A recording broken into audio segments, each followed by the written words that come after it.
بسم اللہ الرحمن الرحیم۔ السلام علیکم۔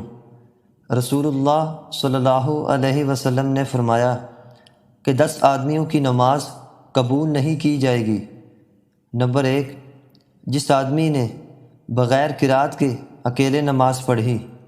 نمبر 2، جو آدمی نماز پڑھے لیکن زکوٰۃ ادا نہ کرے۔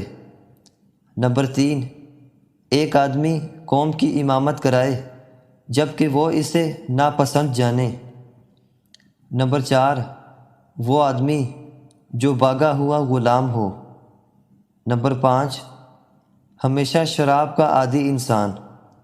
نمبر 6، وہ عورت جس پر اس کا خاوند ناراض ہو۔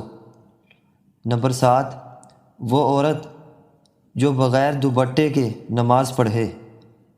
نمبر 8، وہ امام جو جابر اور ظالم ہو۔ نمبر 9، وہ آدمی جو سود خور ہو۔ نمبر 10، وہ آدمی کہ جس کی نماز اس کو بے حیائی اور برے کاموں سے نہ روکے۔